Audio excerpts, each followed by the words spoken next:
बेटा बहुत भला है, बहू बेकार निकली। लो माँ, 2 किलो बादामी और 3 किलो दशहरी और केसर पिस्ता कुल्फ़ी।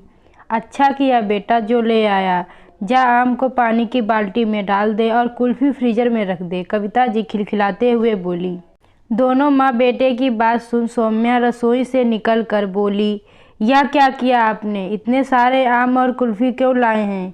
बहू जीजी आ रही हैं, उन्हें क्या रोटी सब्जी में टरकाओगी? तुम्हें नहीं पता उनका स्वागत अच्छे से नहीं किया तो दोबारा हमारे घर झांकने नहीं आएंगी। माँ जी आपकी गोल गोल बातें आप अपने पास रखिए, सब समझती हूँ, सौम्या चिड़चिड़ाते हुए बोली। बहू तुम बहुत ज़्यादा बोलने लगी हो, ज़रा कम बोला करो। मेरे बेटे को तो कोई समस्या नहीं, मेरे लिए हर चीज़ लाकर देता है। एक तुम ही हो जो मेरे खाने पर नज़र रखती हो। अपनी सास की बात सुन सौम्या बड़बड़ाते हुए वापस रसोई में खाना बनाने चली गई। उसके पीछे समर भी रसोई में पहुंचा। क्या हुआ, इतना नाराज क्यों हो? अरे आपको नहीं पता, सब परेशानियों का सामना तो मुझे करना पड़ता है। आप तो बस सामान लाकर रख देते हैं और एक आदर्श संस्कारी बेटे बन जाते हैं। अरे बुआ जी के लिए मंगाया है तो मैं कैसे मना कर दूं? समर ठहरा अपनी माँ का आज्ञाकारी पुत्र, जो माँ कहती वह लाकर दे देता, मगर इसका परिणाम बेचारी बहू सौम्या को भुगतना पड़ता है।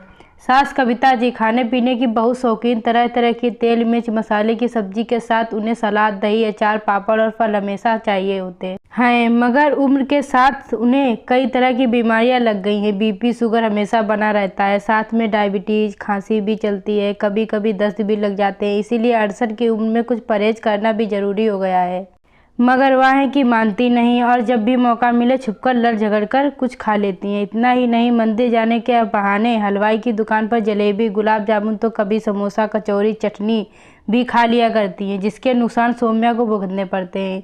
ये तो रही घर की बात। वह अपनी बहू को बदनाम करने के लिए आस पड़ोस में जाकर भी उन लोगों से खाना मांग कर खा लेती हैं, या बोलकर कि बहू उन्हें कच्चा उबला खाना खाने को देती है। फिर घर आकर एसिडिटी खट्टी डकार की शिकायतें करती है, तरह तरह की दवाइयाँ खाती है। उनका मन इतने में भी नहीं भरता तो वह फ़ोन पर रिश्तेदारों से यह बोलती हैं कि बहू पूरा दिन अपने में लगी रहती है, उनका कोई ध्यान नहीं रखती, खाने को भी ढंग से नहीं देती। बेटा तो बहुत भला है, बहू बेकार निकली।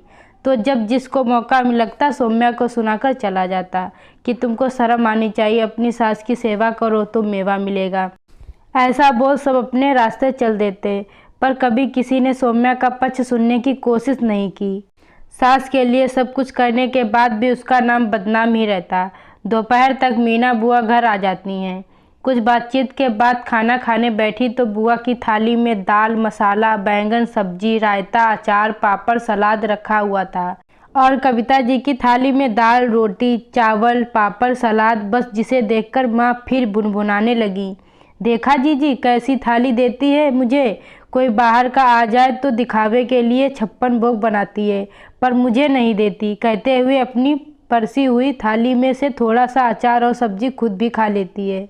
हाँ भाभी आप सही कह रही हो, कहते हुए मीना बुआ थाली चढ़ कर जाती हैं। अरे बहू जरा आम तो काट कर लाओ बुआ जी के लिए। अब यहाँ खड़ी हमारा मुंह क्या देख रही हो, शांति से खाना खाने दो। बुआ जी के लिए ले आया आम, वो खुद भी खा लेती हैं। देखा जीजी आपने कैसे मेरे खाने पर नज़र गड़ा कर रखती है कि कहीं गलती से एक और भी ना खा लूँ। हाँ भाभी बिल्कुल सही कह रही हो। घर में खाना खाने के बाद सब आराम कर रहे थे, मगर कविता जी बरामदे में टहल रही थीं। उन्हें एसिडिटी बन रही थी। बहू से बोलकर इनो और दवाई ली। देखा माँ जी, मैंने आपसे कहा था ना, आप अचार और सब्जी मत खाइए। अब हो रही हैं ना आप परेशान। अरे बहू थोड़ा खाने से कुछ नहीं होता, तुम तो कुछ ज़्यादा ही पीछे पड़ी रहती हो मेरे, बोलकर अपने कमरे में चली गई। फिर भी उन्हें बेचैनी हो रही थी। शाम के खाने में भी परहेज का खाना खाने की बजाय मसाले वाला खाना खा लिया। ऊपर से बुआ जी के साथ बैठकर कुल्फी के लुत्फ भी उठाए। अगले दिन भी आम और मिठाइयाँ खाती रहीं। हर बार सौम्या उन्हें टोक रही थी, मगर वे बुआ जी से लगातार उनके बारे में बुरा भला बोले जा रही थी।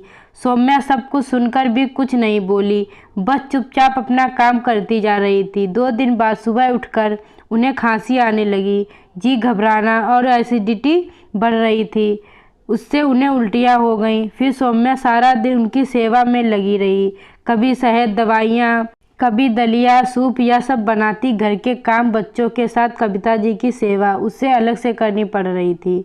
बुआ जी इन 6 दिनों में कविता जी की भी हर बात सुन रही थी और सौम्या की सारे परेशानियां और मुश्किलें भी देख रही थी। बुआ जी जिस दिन जाने की तैयारी कर रही थी उस दिन कविता जी बड़े लाड से बोली, समर लल्ला जा तो कल्लू हलवाई की दुकान से समोसा, कचौरी, तीखी मीठी चटनी, दही, जलेबी सब कुछ लेकर आ।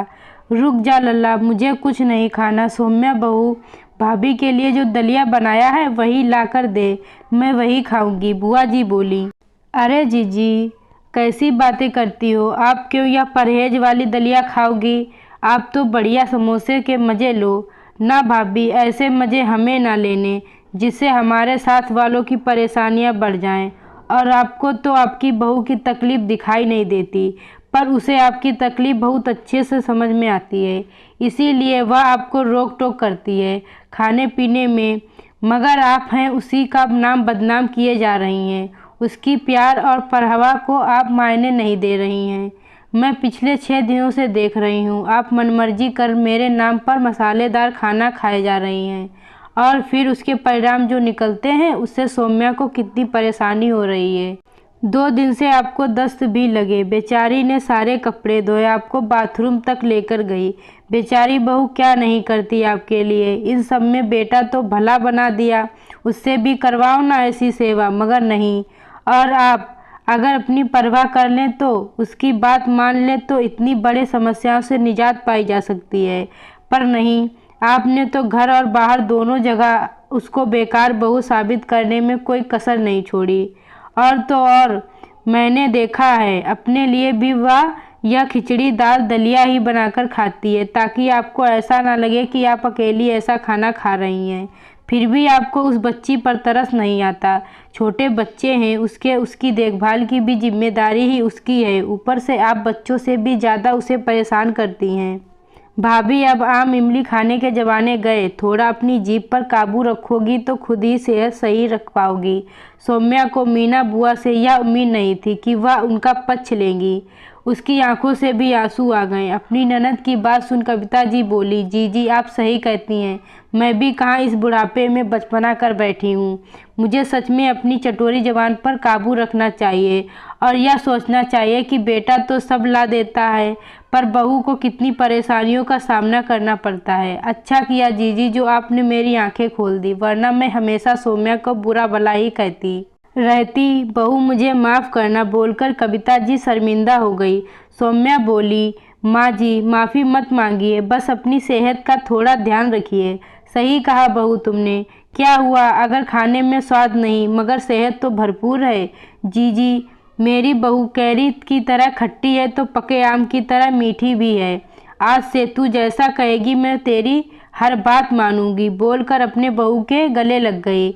आप लोगों को यह कहानी अच्छी लगी हो तो वीडियो को लाइक करो, चैनल को सब्सक्राइब करना ना भूलें। Thanks for watching.